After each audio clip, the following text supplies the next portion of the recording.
감사드리며 예수님 이름으로 기도합니다. 아멘.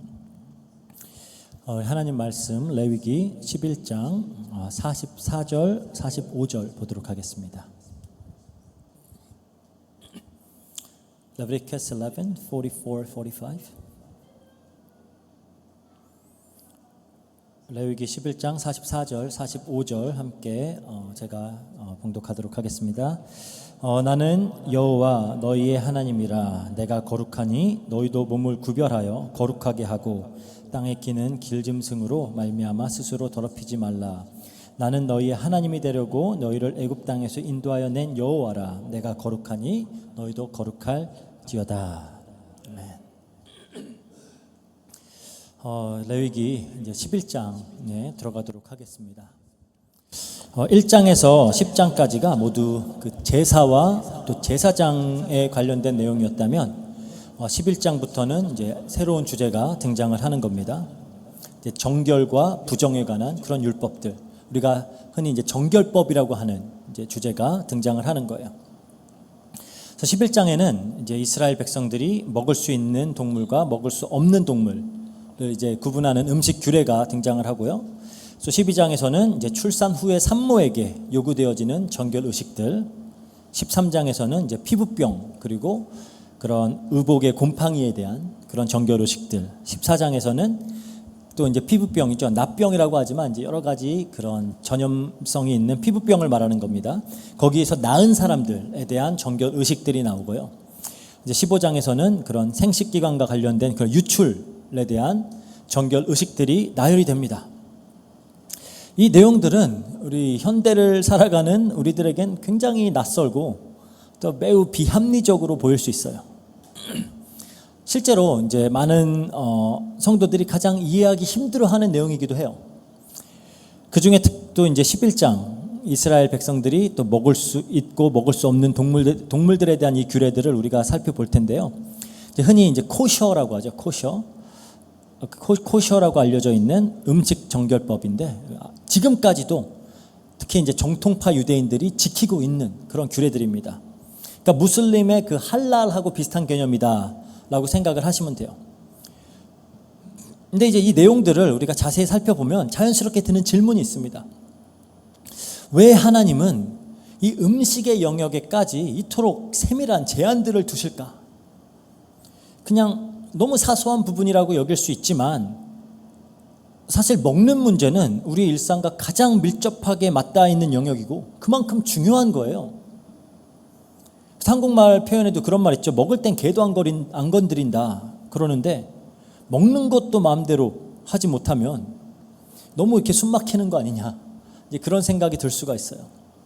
그리고 또 하나 이어지는 질문이 있을 수 있습니다. 이게 오늘날 우리에게 무슨 의미가 있냐라는 거예요.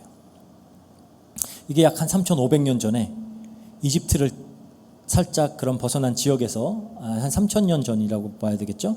3,500년 뭐 그 정도 될 수도 있겠어요. 그래서 그 지역에서 갓 생겨난 이 신생 국가가 지키던 그런 법들이 21세기를 살아가는 필리핀 혹은 한인 기독교인들에게 무슨 상관이 있냐라는 거예요. 그래도 성경에 기록된 하나님 말씀이니까 우리도 지켜야 되는 겁니까? 그런데 왜 대부분의 기독교인들은 성경의 다른 부분들은 그렇게 열심히 지키면서 이 음식과 관련된 규례는 아무렇지도 않다는 듯이 무시하고 살아갈까요? 얼핏 보면은 그냥 단순히 이건 먹어라 저건 먹지 말아라 라는 그런 규칙들인데 겉으로 드러나지 않는 어떤 영적인 그런 의미라도 담겨 있다라는 겁니까? 그래서 우리가 오늘 이 레위기서 11장을 공부하면서 좀 이러한 질문들에 대해 좀 답을 해보고 또 구속사적인 그러니까 하나님의 구원의 역사의 관점에서 이 규례들이 어떻게 또 그리스도 안에서 성취가 되어지는지를 좀 살펴보도록 하겠습니다. 먼저 이 11장에 등장하는 규례들을 좀 간단하게 살펴보도록 할게요. 47절까지 있어요. 되게 길어요. 여기서는 이제 이스라엘 백성들이 무엇을 먹어도 되는지 그리고 먹어선 안 되는지를 이제 땅의 짐승과 물속 짐승과 조류 그리고 곤충별로 이렇게 구분을 해서 상세하게 기술을 하고 있습니다. 그리고 어떤 동물의 사체와 접촉을 했을 때 그랬을 때 이제 지켜야 되는 규정도 나열이 되고 있어요. 먼저 땅의 짐승들 대부분 포유류인데 굽이 갈라져 있고 되새김질을 하는 짐승은 먹을 수 있다 그럽니다.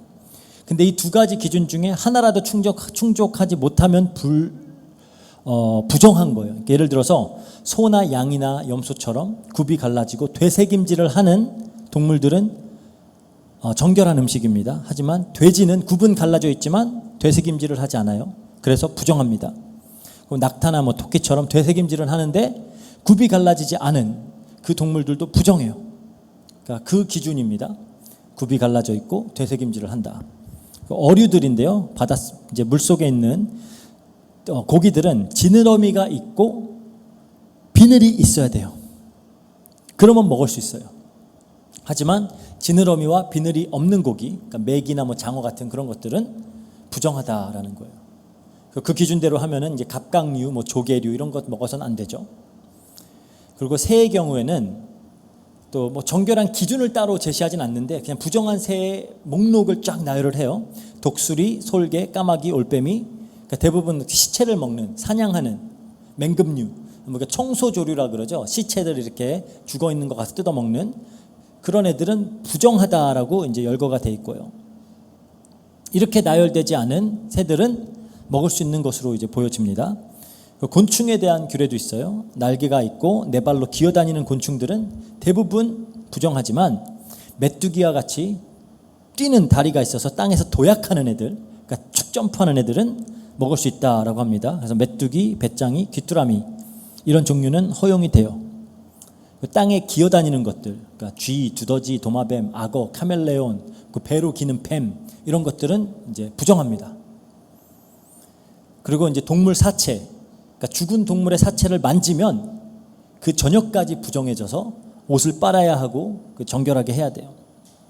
그리고 이제 쥐나 도마뱀 이런 것들이 죽어서 어디 떨어지잖아요. 그릇이나 음식이나 물에 이렇게 닿으면은 그것도 부정해져요. 그래서 그걸 버리거나 깨트려야 되고요. 하지만 이제 우물이나 흐르는 물에 떨어지는 경우에는 괜찮습니다. 굉장히 복잡하죠. 근데 이게 정하다 부정하다라는 게 사실 노아의 때부터 구분을 하나님이 두셨어요. 홍수 이전에 하나님이 정결한 동물은 암수 7씩을 그리고 부정한 동물은 암수 2씩을 방주에 이렇게 실어라 그렇게 얘기를 했죠. 근데 이때는 부정하다라는 말은 제사에 사용될 수 있느냐 없느냐예요. 왜냐하면 홍수 이전엔 동물을 먹지 않았습니다. 근데 이제 레위기에 가서는 이 식생활에 그리고 식생활과 생활 전체 영역으로 이제 확장이 되는 거죠. 그럼 도대체 하나님은 왜 이런 규례를 허락하시는 걸까요? 그리고 여기 어떤 의미가 있는 걸까요? 사실 무엇이 정결하고 무엇이 부정한지에 대한 아주 뚜렷한 기준은 제시되어 있지가 않아요. 그러니까 몇 가지 특징들은 도출해낼 수 있습니다. 그러니까 하나님께서 부정하다라고 하는 그런 짐승들은 대부분 물고기나 새 마찬가지로 다 시체를 먹거나 육식이거나 잡식 동물들 혹은 청소동물들, 그러니까 다 죽음과 부패와 연관되어 있는 동물들임을 우리가 볼 수가 있고요. 그리고 어떤 오물이나 배설물이나 죽은 생물과 이렇게 접촉해 있는 것들, 그런 것들이다라고 우리가 이제 대충은 알 수가 있는데 여전히 명확한 기준은 제시되어 있지 않습니다. 그래서 우리가 금지된 짐승들의 목록을 하나하나 보면은 왜라는 질문이 자연스럽게 들어요. 왜? 솔직히 너무 자의적이다라는 느낌을 지울 수가 없습니다. 왜 굽이 갈라지고 되새김질을 해야 되는 거죠? 거기에 대한 설명이 없어요. 그래서 굉장히 저명한 그 개혁주의 신학자 중에 메리디스 클라인이라고 있어요. 어떻게 말하냐? 이렇게 자의적인 규례들이야말로 하나님의 말씀에 대한 백성의 순종을 시험하고 훈련하는 데 효과적이다 그래요. 사실 우리가 사람들에게 이해하기 힘든 명령을 수행하는 건 쉽지 않죠. 저희 아이들한테 뭐 말 시켜도 왜요? 라고 물어봐요. 왜 이걸 해야 되는지. 왜 해야 되는지 모르면 하기 힘들어요. 그래서 훈련이 필요한 겁니다. 그러니까 저는 이제 군대에서 이런 비슷한 경험을 자주 하게 되죠. 한국 남자들은 다 경험을 할 텐데 갑자기 작업이 있다고 나가래요. 그리고 땅을 파래요. 이게 무슨 작업인지, 왜 땅을 파는지에 대한 설명 따위는 없습니다. 그냥 파요. 그 몇 시간 열심히 땅을 파고 나면 이제 파낸 흙을 다시 덮어서 구멍을 메우래요. 이해를 할 수가 없죠. 왜 이 짓을 하고 있지? 그런데 그 훈련의 목적은 명확합니다. 명령에 복종하는 훈련을 시키는 거예요. 그러니까 전시에는 1분 1초가 급하기 때문에 사령관의 명령이 떨어지는 즉시 실행을 해야 됩니다. 사령관이 이걸 왜 해야 되는지 이해를 시켜줄 겨를이 없어요. 그래서 그런 훈련들을 하는 겁니다. 그냥 명령이 들어오면 즉각 수행을 하도록. 그러니까 밥 먹으러 갈 때도 오와 열을 맞춰가지고 발 맞춰서 이렇게 가고요. 식사 도중에 막 팔꿈치 이렇게 책상에 대면 안 되고요. 숟가락도 수직으로 이렇게 들어서 입 높이까지 들어 올린 후에 이렇게 딱 넣어야 되고요. 물론 이제 나중에 짬이 좀 차면 안 하죠. 하지만 그런 모든 훈련들의 궁극적인 목적은 소위 말하는 까라면 까는 그런 복종하는 군인들로 만들기 위해서예요. 이스라엘은 신정국가입니다. 하나님의 통치에 순종을 해야 돼요. 그래서 가장 일상에 맞닿아 있는 부분부터 순종을 요구하시는 겁니다. 성경을 살펴보면 하나님이 어떤 때에는 매우 구체적으로 상세하게 설명을 해주시는 경우들이 있어요. 하지만 또 어떤 때는 그렇지 않아요. 설명을 안 해줘요. 예를 들어서 왜 아담과 하와가 선악과를 먹으면 안 될까요? 그러니까 도덕적으로 봤을 때 나무 열매 하나 따먹는 게 그렇게 나쁜 건 아니잖아요. 근데 하나님은 왠지 설명을 안 해요. 그냥 하지 말래요. 욥이 자신의 고난에 대해서 납득 가능한 설명을 계속 구했죠. 왜요? 하나님은 설명을 안 하세요. 그러니까 때로는 단순히 하나님의 주권을 인정하고 순종하라는 겁니다. 근데 아무런 근거도 없이 그냥 믿고 순종하라고 얘기하는 게 아니에요. 하나님은 충분한 근거를 제시를 하십니다. 그러니까 십계명을 주시기 전에 하나님이 먼저 이렇게 말씀하세요. 출애굽기 20장 2절, 출애굽기 20장 2절입니다. 나는 너를 애굽 땅 종되었던 집에서 인도하여 낸 내 하나님 여호와라. 그렇죠? 세상의 종되었던, 죄와 사망의 종되었던 이스라엘을 구원해 내신 하나님이시니까 믿고 신뢰하고 순종해라라는 거예요.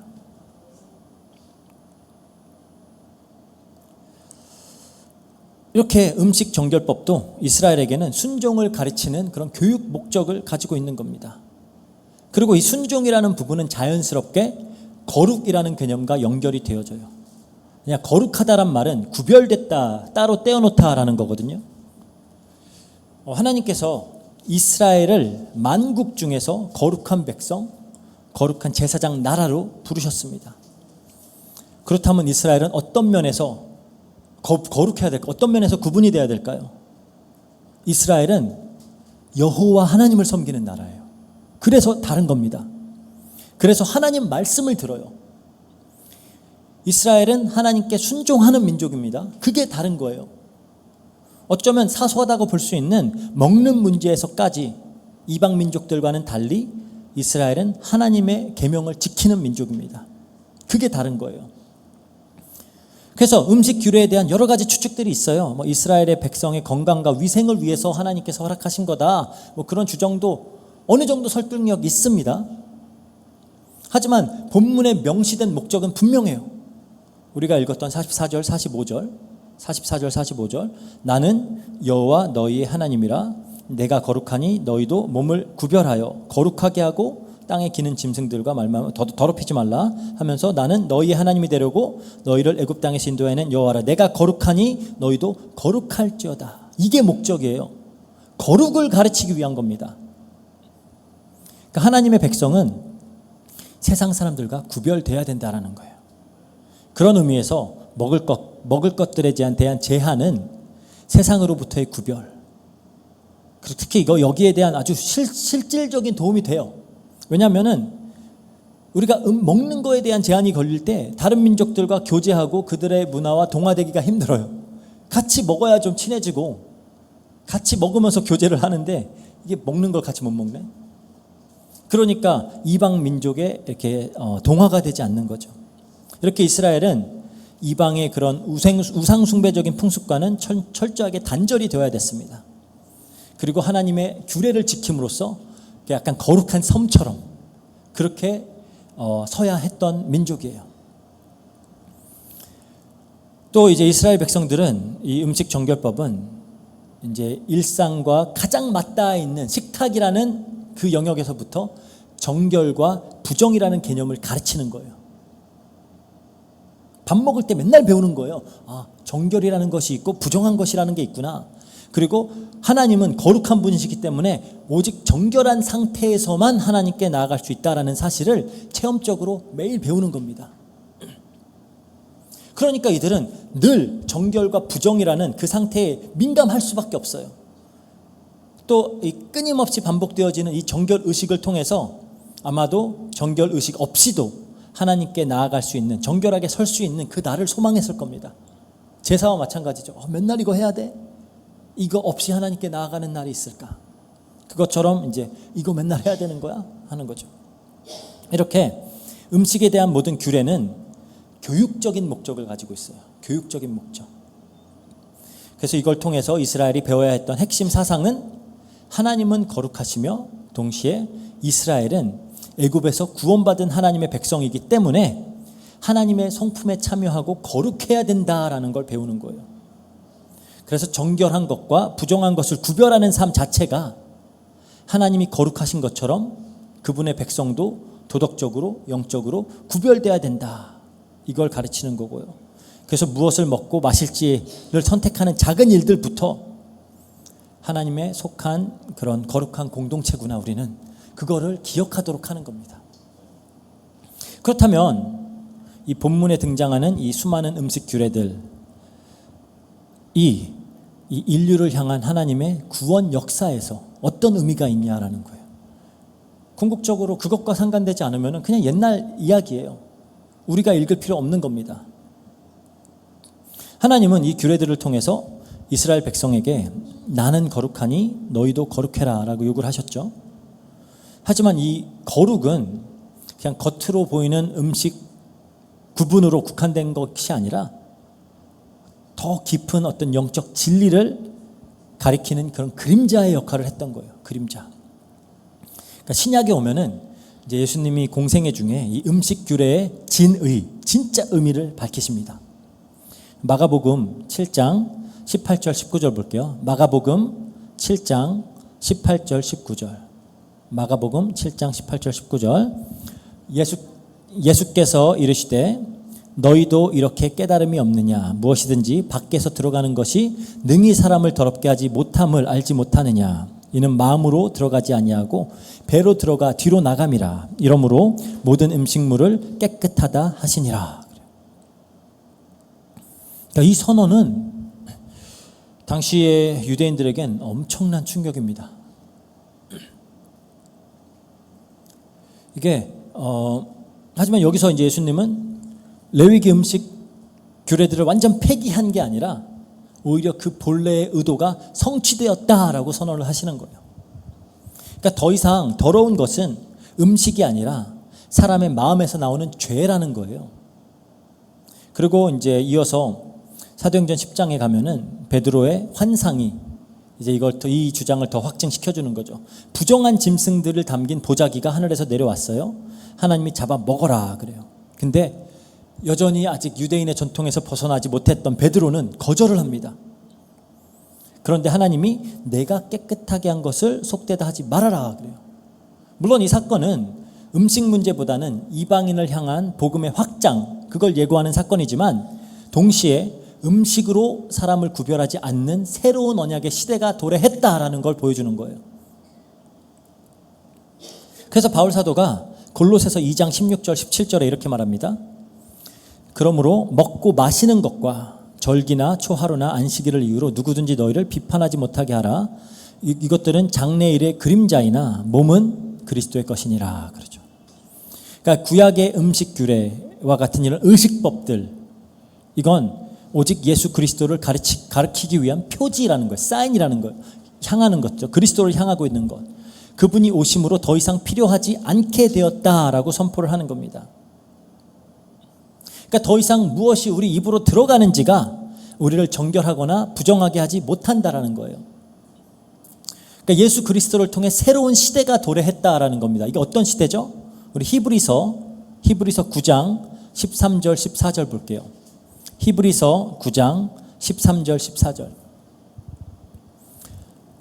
히브리서 9장 13절 14절. 염소와 황소의 피와 암송아지의 죄를 부정한 자에게 뿌려 그 육체를 정결하게 하여 거룩하게 하거든 하물며 영원하신 성령으로 말미암아 흠없는 자기를 하나님께 드린 그리스도의 피가 어찌 너희 양심을 죽은 행실에서 깨끗하게 하고 살아계신 하나님을 섬기게 하지 못하겠느냐. 그래요.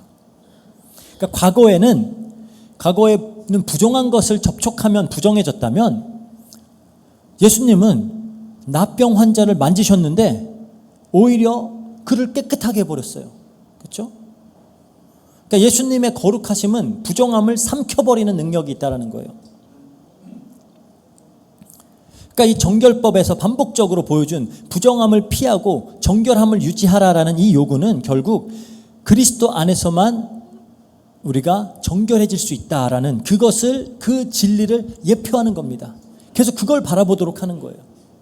우리가 그리스도 안에서만 완전하게 정결해질 수 있구나. 그래서 우리 개혁주의 언약 신학에서는 율법을 도덕법과 시민법과 의식법 세 가지로 나눕니다. 도덕법, 시민법, 의식법. 우리가 이거는 이제 웨스트민스터 19장 공부하면서 이제 의식법과 시민법은 폐지가 되고 소멸됐지만 도덕법은 유효하다 이렇게 이제 공부를 했었어요.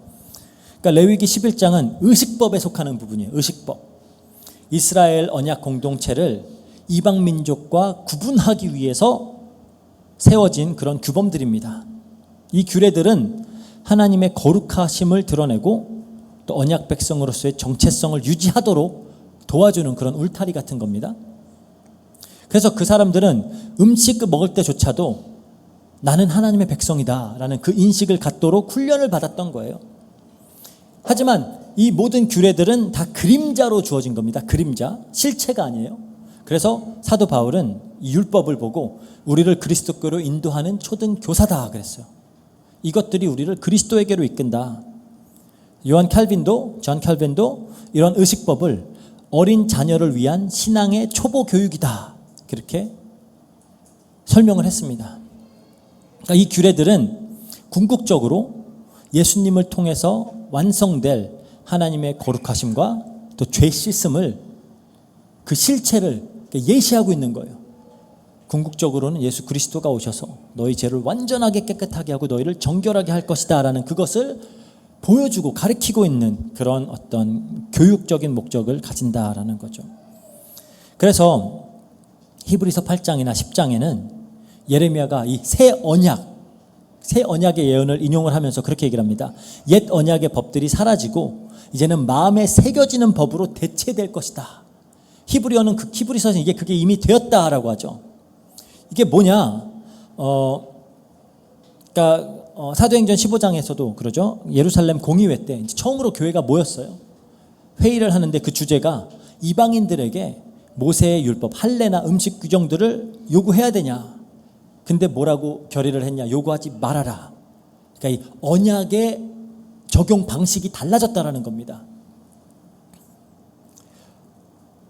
근데 그렇다라고 해서 하나님의 거룩하심에 대한 요구가 폐지된 건 아니에요. 그러니까 오늘날 교회는 혈통이 아니라 믿음으로 그런 구성된 언약의 공동체인 겁니다.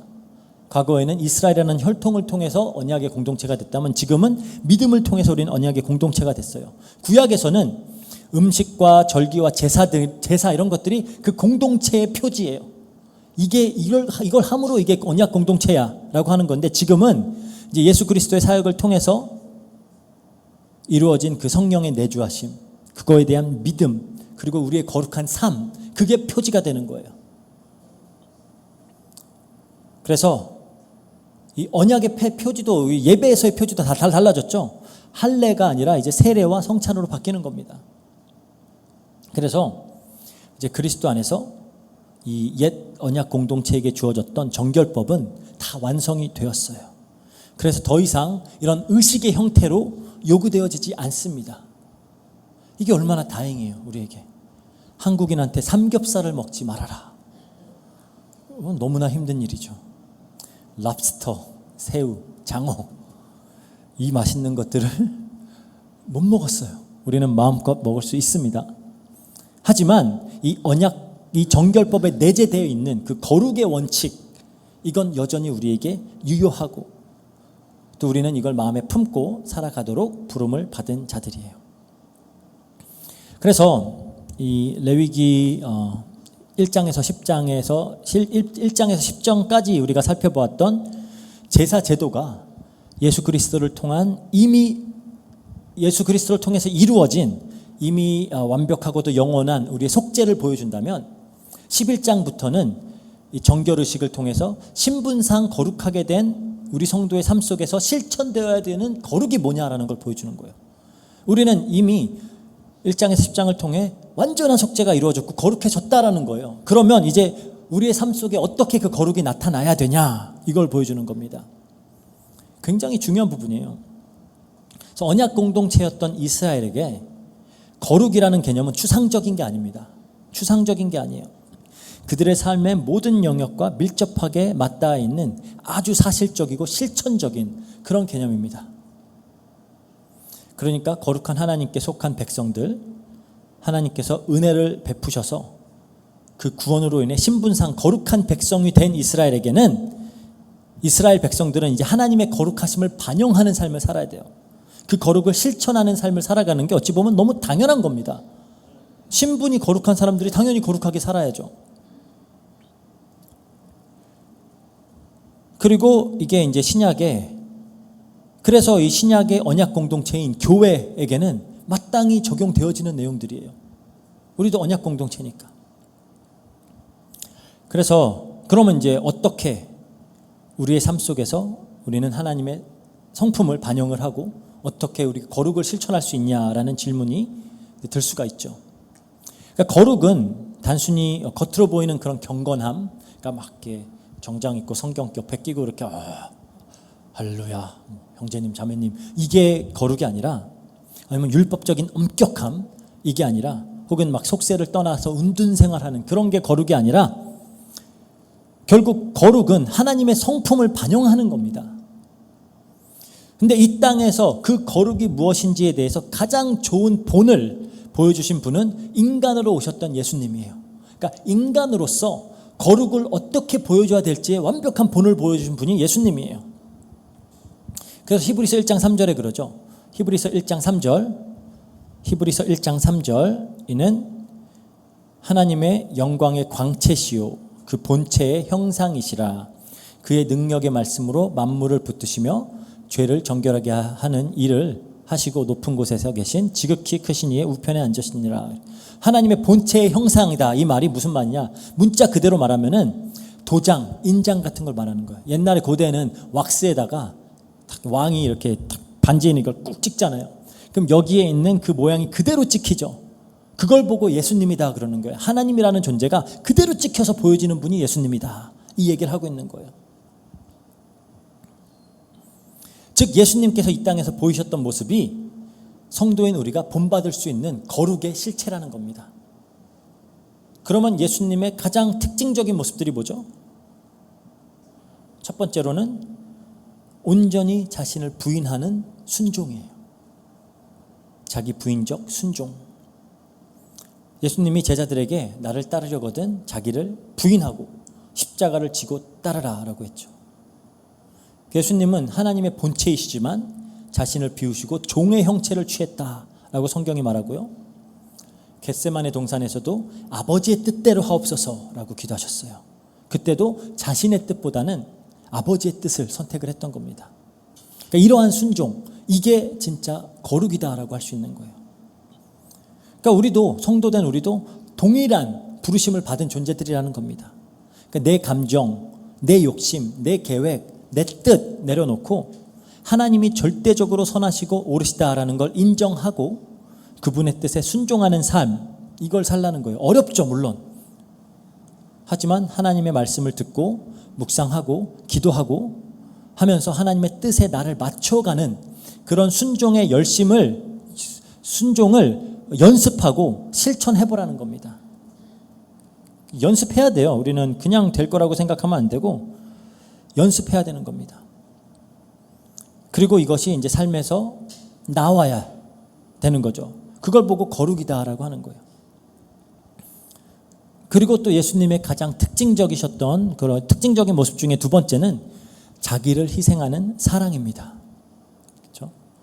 예수님이 우리를 위해서 자신의 생명을 내어주셨어요. 이 사랑이야말로 하나님의 거룩하심을 가장 잘 나타내는 그런 모습이에요. 그러니까 이 사랑을 본받는 게 또 성도의 사명인 거죠. 그래서 사도 바울이 이렇게 가르쳐요. 에베소서 5장 1절에서 2절. 에베소서 5장 1절에서 2절. Ephesians 5, 1 and 2. 그러므로 사랑을 받는 자녀같이 너희는 하나님을 본받는 자가 되고 그리스도께서 너희를 사랑하신 것 같이 너희도 사랑 가운데서 행하라. 그는 우리를 위하여 자신을 버리사 향기로운 제물과 희생 제물로 하나님께 드리셨느니라. 그래요. 그래서 레위기서 11장의 정결법을 통해 우리가 거룩함과 구별됨을 배웠죠. 근데 재밌는 게 있어요. 이 레위기가 카이아즘 구조, 그러니까 이렇게 앞뒤가 이렇게 맞아 떨어져서 중간으로 모이는 그런 구조라 그랬죠. 그 구조로 살펴보면은 이게 정결법과 내용이 겹치는 부분이 이제 19장에 나오는데요. 19장의 거룩의 진수를 이렇게 설명을 합니다. 레위기 19장 18절. 레위기 19장 18절 이렇게 말합니다. 원수를 갚지 말며 동포를 원망하지 말며 내 이웃 사랑하기를 내 자신과 같이 사랑하라. 나는 여호와니라. 이렇게 거룩과 사랑을 연결지어서 가르치는 거예요. 그런 가르침은 신약 성경에도 등장을 합니다. 베드로 사도가 말을 해요. 베드로 전서 1장 15절에서 16절에 이렇게 말하죠. 오직 너희를 부르신 거룩한 이처럼 너희도 모든 행실에 거룩한 자가 되라. 기록되었을 때 내가 거룩하니 너희도 거룩할지어다 하셨느니라 라고 하면서 이어지는 내용이 22절에 나옵니다. 22절에 보면은 뭐라고 하죠? 너희가 진리를 순종함으로 너희 영혼을 깨끗하게 하여 거짓이 없이 형제 사랑하기를 이르렀으니 마음으로 뜨겁게 서로 사랑해라. 그러니까 이 거룩함과 사랑은 결코 분리되지 않는다라는 거예요. 그러니까 이 세상과 다른 거룩, 이거는 세상에서는 보기 힘든 그런 섬김과 희생의 사랑으로 드러나게 되는 겁니다. 그래서 소외받는 자들을, 고통받는 자들을 섬기고 돕고 나를 힘들게 하거나 손해를 끼친 사람도 용서를 하고 타인의 실수를 덮어주고 나의 유익보다는 타인의 유익을 위해 양보하고 배려하고 하는 그런 모습들이 구체적인 사랑의 실천들이 될 수가 있는 거예요. 그래서 우리는 그리스도 안에서 참 자유를 누립니다. 하지만 이 자신의 자유를 제한하면서까지도 타인에게 유익한 것, 타인에게 덕을 세우는 일, 그것을 해라라고 이제 바울이 명하잖아요. 그렇죠? 내가 고기 얼마든지 먹을 수 있어. 하지만 내가 고기 먹는 게 그걸로 인해서 믿음 약한 자들이 시험을 받는다. 나 고기 안 먹을래라고 하는 거예요. 이러한 어떤 태도가 좋은 어떤 길라잡이가 될 수가 있죠. 그런 정신이. 그게 사랑을 실천하는 방법이라는 거예요. 이 외에도 또 거룩이란 구별된 생활을 의미하는 거죠.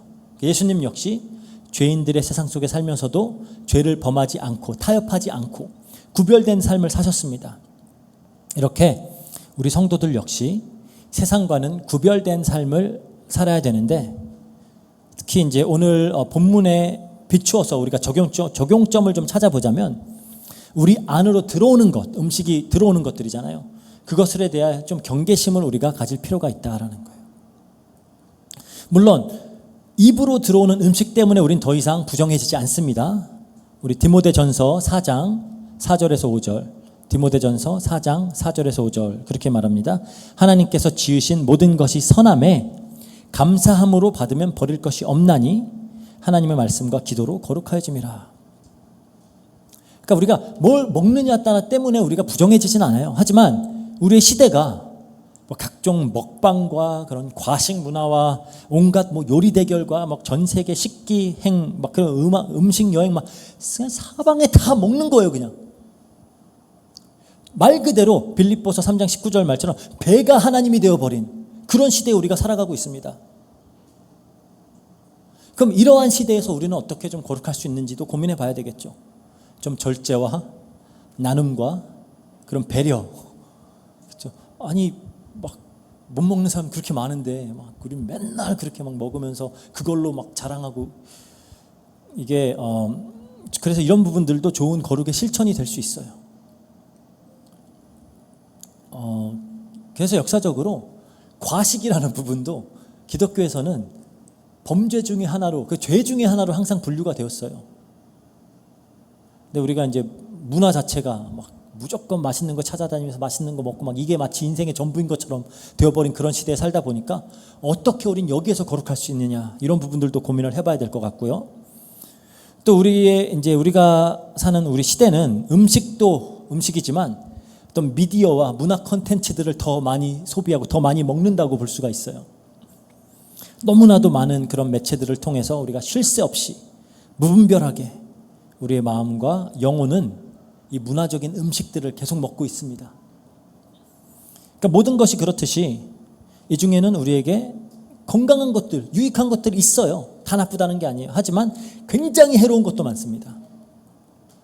음란이라든지 폭력, 욕설, 뭐 물질 만능주의, 쾌락주의 그런 비성경적인 세계관으로 가득해요. 그렇다면 이스라엘 백성들이 좀 부정한 것들을 멀리했던 것처럼 이 시대의 언약 공동체도 너무 선정적이거나 폭력적인 영화나 뭐 드라마, 뭐 음악, 그런 중독적인 게임, 도박, 음란 사이트 이런 거 멀리하는 게 거룩을 실천하는 하나의 방법이 될 수 있어요. 이거는 우리가 교회가 좀 함께 해나갈 수 있도록 이렇게 서로 힘주면서 해나가는 게 굉장히 신앙의 성숙에 큰 도움이 됩니다. 저희 이제 아이들 학기 중에는 그래서 저희 목요일마다 이번에 이제 학기 시작하면 무슨 요일이 될지 모르겠는데 선교사님들이 모여요. 남자들이 오전에 일주일에 한 번 모여서 같이 이제 그 프리덤 파이트라는 걸 합니다. 프리덤 파이트. 그게 이제 앱이 있어요. 그걸 통해서 뭐 음란물이라든지 뭐 그런 도박이라든지 그런 중독될 수 있는 것, 세상의 그런 해로운 것들로부터 우리가 서로 혼자서 이거 싸우기 힘드니까 서로 힘주면서 서로 이렇게 지켜주면서 그렇게 해나가는 것들을 다 목사님들이고 선교사님들인데 그렇게 해요. 그게 우리의 어떤 신앙의 성숙에 큰 도움이 되기 때문입니다. 그래서 저희 그 교회 특히 이제 남자들 우리 예배팀에게도 그걸 얘기를 했어요. 그 프리덤 파이트 다 다운 받아서 너희들도 너희들끼리 같이 이렇게 하나씩 해봐라 했는데 하고 있는지는 잘 모르겠습니다. 어쨌든 그래서 우리가 기억해야 될 사실은 우리는 거룩을 위해서 부름을 받은 언약 공동체다라는 거예요. 성경의 여러 곳에서 성도를 향한 하나님의 뜻은 거룩이다라고 명확하게 밝혀요. 이건 의심의 여지가 없습니다. 그래서 교회당에서뿐만이 아니라 우리의 일상에서 우리가 먹고 마시는 일 속에서 우리의 행동과 우리의 말과 우리의 생각과 우리가 소비하는 그런 모든 것들에서 우리가 거룩을 추구해야 될 필요가 있어요. 그래서 레위기서 11장의 정결법은 물론 우리가 더 이상 지켜야 할 규칙은 아니에요. 이거는 아까도 말했듯이 의식법들 다 폐지되고 성취됐습니다. 이걸로 우리가 거룩해지지 않아요. 정결해지지 않아요. 하지만 그 속에 담겨 있는 그런 영적 원리는 그런 시대를 초월하는 것들입니다.